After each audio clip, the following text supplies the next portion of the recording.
the troubling story of the female chimpanzee who was raised as a human. Psychologist Morris Temerlin and his wife Jane decided to embark on a controversial experiment. They adopted Lucy, a chimpanzee, and raised her as if she were their own human child. Indeed, she eventually learned to eat at the table with a knife and fork, and even picked up American Sign Language. But as the chimp became aggressive and took on worrying human characteristics, Morris and Jane had to take action.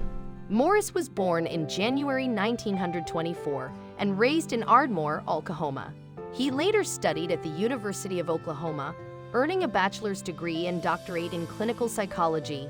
Morris then worked in a number of roles at the institution from 1955 until 1974, and during that time he married Jane Temerlin.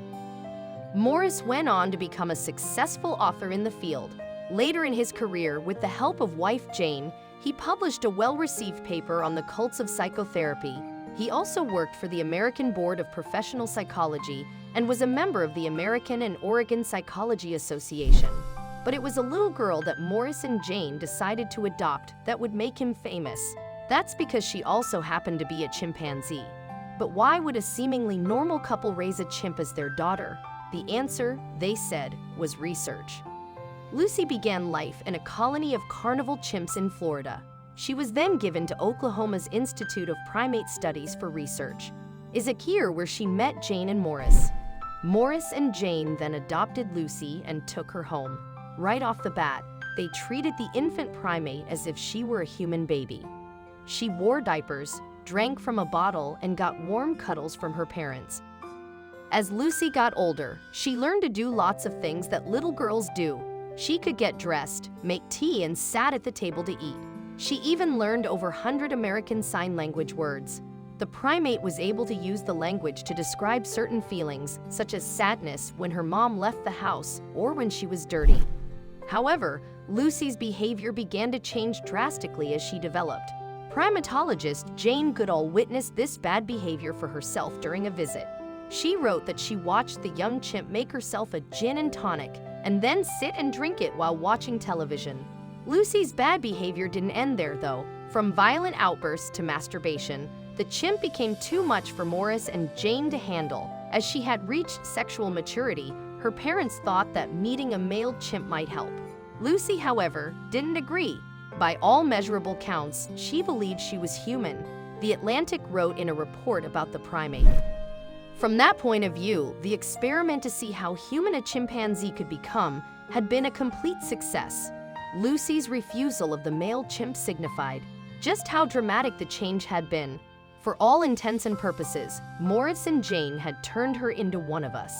Not long after that, Morris and Jane decided that Lucy had become too aggressive to continue to live with them. They chose to send her to Africa to a primate sanctuary. Located on an island on the Gambian River in West Africa, the Chimpanzee Rehabilitation Trust catered to orphan chimps. The couple employed Janice Carter, a psychology graduate student from the University of Oklahoma, to stay on the island with Lucy for a few weeks. They aimed to help the chimp by easing her into her natural habitat. Janice then set about the task of preparing Lucy for the challenges brought by life in the wild. Janice showed Lucy how to forage, what was safe to eat, and spoke only with recognizable chimp sounds. It was, perhaps unsurprisingly, slow-going. In the short film Lucy, Janice described the experience to director Alyssa Chi. She didn't have a clue how to survive. She wouldn't even try. It's possible that for the primate, going from using cutlery to picking berries was a harder transition than anyone involved had realized. What began as a 3-week trip for Janice turned into a decade-long residency in Gambia. Lucy's need was so great that she felt unable to leave. Janice told director Alyssa Chi, "I just did what it took for Lucy to be independent." Eventually, Lucy began to get used to her surroundings. Janice took that as a sign that it was time for her to make an exit, so she dutifully left the reserve. A year later, she returned with a film crew and brought with her some of Lucy's things. And upon her arrival, the two shared a tender hug. The reunion didn't last long, however. Once the cuddle was over, Lucy wandered away. For Janice, that was a clear indication that the chimp's integration into the colony had finally been successful. With her job done, she left once again. Sadly, just 12 months later, Lucy was dead.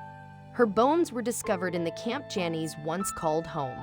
Reports of Lucy's death vary. What is certain is that she disappeared in September and her partial skeleton was discovered weeks later, with her hands and feet missing. It is also believed that she was most likely killed by human hunters. The Gambian Chimpanzee Rehabilitation Trust, however, categorically denies that Lucy was killed by poachers. On its website, a statement reads, "Disease, a fall, drowning, a snake bite, or even depression are each more likely causes of her death than being killed by poachers." The statement continues, "The very limited bushmeat trade in the Gambia rarely includes monkeys and certainly not chimpanzees." It also denies that Lucy's missing hands and feet indicate she was poached. The nearest market offering such items is a very long way down the coast of West Africa. Whatever the truth, Morris and Jane Temerlin have come under criticism for their decision to raise Lucy as a human. Indeed, the couple's experiment had a profound impact on the chimp. The Gambian Chimpanzee Rehabilitation Trust was unequivocal. Almost the whole of Lucy's life was one of manipulation solely for the benefit of few misguided human primates.